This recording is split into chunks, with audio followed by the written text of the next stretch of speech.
नमस्ते बच्चों, आज हम आपको पढ़ा रहे हैं इसका पार्ट फर्स्ट 9वां पार्ट है 8वीं क्लास का। कबीर की साखियाँ। साखियाँ का मतलब होता है शिक्षाएं, अच्छी बातें जिसको हम कह सकते हैं। शब्दार्थ की बात करें बच्चों तो शब्दार्थ में हम बता देते हैं पूछो यानी पूछना, साध यानी सज्जन, आवत यानी आती है, गाली का मतलब होता है गाली या किसी को अपशब्द कहना, उल्टत यानी पलट कर जवाब देना, नाही यानी नहीं, और कर यानी हाथ, जीभ यानी जीभ, मनवा यानी मन। और एक दो और शब्दार्थ है जैसे घास यानी तिनका, निंदिए यानी निंदा करना या उपेक्षा करना, पाँव यानी पैर, तली यानी नीचे, होई यानी होती है, उड़ यानी उड़कर, आँख यानी आँख में, पढ़े यानी पढ़ना, खरी यानी बहुत, दुहेल यानी पीड़ा, है ना, जग यानी संसार, बेरी यानी दुश्मन, शीतल यानी ठंडा, आपा यानी अहंकार या घमंड, है ना, दया यानी करुणा, और को यानी कोई। तो इसमें साखियों और सीखों के बारे में बता देता हूँ कि जात न पूछो साधु की, पूछ लीजिए ज्ञान, मोल करो तलवार का, पड़ा रहन दो म्यान।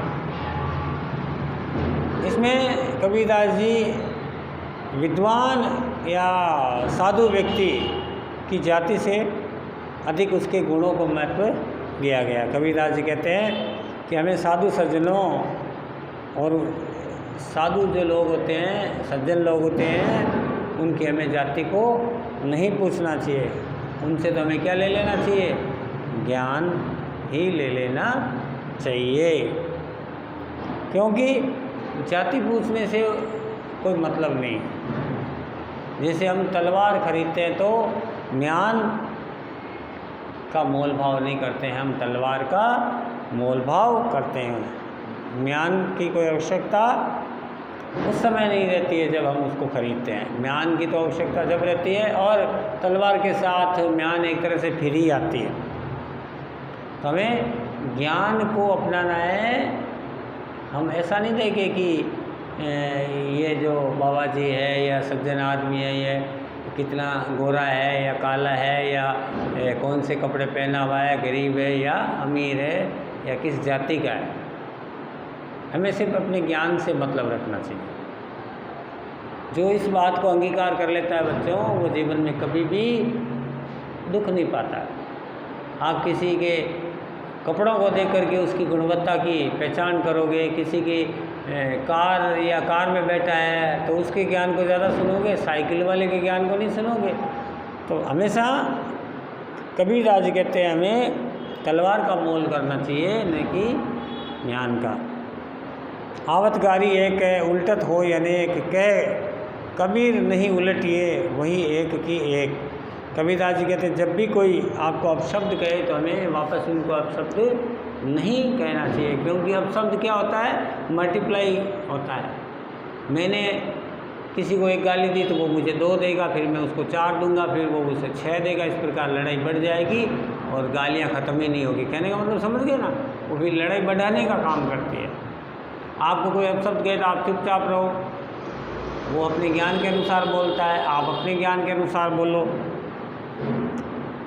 तो हमें पलट करके कभी भी कोई गाली देता है तो उसको पलट कर गाली नहीं देनी चाहिए, क्योंकि गाली देने वाले का जो ज्ञान होता है वो तुच्छ होता है, वो अपने ज्ञान के अनुसार। बुराई का कभी भी प्रत्युत्तर बुराई से नहीं देना चाहिए। ऐसा करने पर बुराई घट करके समाप्त हो जाती है और लड़ाई भी समाप्त हो जाती है। अगला इन्होंने लिखा है माला तो कर में फिरे, जीभ फिरे मुख माई, मनवा तो 14 फिरे, ये तो सुमरे नाई। कबीरदास जी कहते हैं मन को एकाग्र करके ढोंग करना, आडंबर करना, ये नहीं होना चाहिए, इनको छोड़ देना चाहिए। किसी में मन लगाना है तो सच्चे मन से लगाओ, चाहे पढ़ाई में लगाओ, प्रभु के नाम में लगाओ।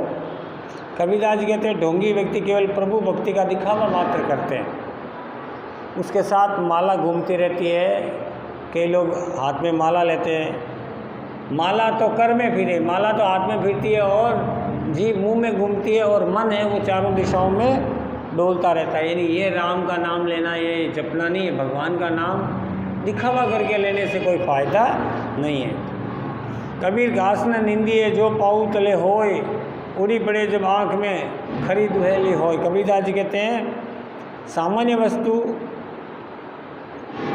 को सामान्य मान करके नज़रअंदाज नहीं करना चाहिए, क्योंकि वो जिसको हम सामान्य मानते हैं वो कभी असामान्य हो सकती है। कहने का मतलब है, कबीरदास जी कहते हैं मनुष्य को कभी पाँव के तले उगने वाली घास को सामान्य, निर्मल, कमज़ोर नहीं समझना चाहिए, क्योंकि ये घास का जब तिनका उड़ करके हमारी आँख में गिरे तो हमें बहुत कष्ट देता है। दुर्बल व्यक्ति को कभी भी बलवान की सहायता पाकर बदला लेने से नहीं चूकता है। इसलिए कहते हैं ना, कमज़ोर को ज़्यादा सताना नहीं चाहिए। हो सकता है कि आप किसी कमज़ोर को किसी ताकतवर की सहायता लेकर के आप डराते हो, तो भैया आप जब किसी और को लेकर के लड़ाई करने आ जाते हो तो कमज़ोर भी तो किसी को ला कर के लड़ाई कर सकता। तो कहने का मतलब है कमज़ोर को कमज़ोर नहीं समझना चाहिए। अगला 5वां है, जग में मेरी कोई नहीं जो मन शीतल हो, या आपा को डार दे दया करे सब कोई। इसमें कबीरदास जी कहते हैं कि अहंकार का त्याग हमें कर देना चाहिए। किसको दिखा रहे हैं हम अहंकार? इस जीवन में आए हैं, सबको जाना पड़ेगा। हम तो यहाँ सिर्फ एक तरह से किराएदार के रूप में आए हैं, तो अहंकार करने से क्या मतलब है? इस संसार में कोई भी किसी का शत्रु नहीं होता। जब मनुष्य को अपने मन, हृदय को शांत और शीतल रखना चाहिए, अपने अंदर, मन के अंदर अहंकार को त्याग देना चाहिए। यदि वह अपने अहम को छोड़ देता है तो सभी पर उसकी कृपा दृष्टि बन जाती है। तो बच्चों, ये था प्रश्न कि हमें अपने जीवन में कभी भी किसी भी चीज़ के लिए अहम मैं ये नहीं होना चाहिए, मैं को त्याग देना चाहिए। जीवन बड़े ही सादगी और ध्यान के साथ, प्रेम के साथ, आनंद के साथ जीना चाहिए, क्योंकि किसी को ये मालूम नहीं है कि हम कितने साल जिएंगे, कौन कब चला जाए। इसलिए जीवन में ऐसे बन जाओ, पानी की तरह बन जाओ, ठंडक, बिल्कुल ठंडक। जहाँ भी आप जाओ अपना रुतबा छोड़ते जाओ। ऐसा नहीं कि लोग कहे कि ये आदमी खराब था, या इस आदमी से बोलना भी अच्छा नहीं लगता। कुछ प्रश्न है बच्चों, 2-3 प्रश्न आप लिख लीजिए।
उसको कहते बात कर ली रोहन से, गया वापस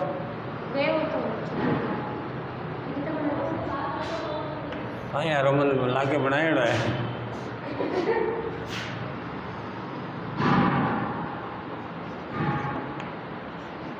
बोले और चाल दियो चल रहे हो? हाँ तो बच्चों, ये 3 प्रश्न हैं। कबीर के अनुसार साधु से सिर्फ क्या पूछना चाहिए? दूसरा है घास के तिनके की निंदा क्यों नहीं करनी चाहिए? तीसरा है ईश्वर का सच्चा सुमिरन क्या है? तो इन तीनों प्रश्नों को आपको करना है। अगले वीडियो में आपसे फिर मिलेंगे, तब तक के लिए नमस्कार।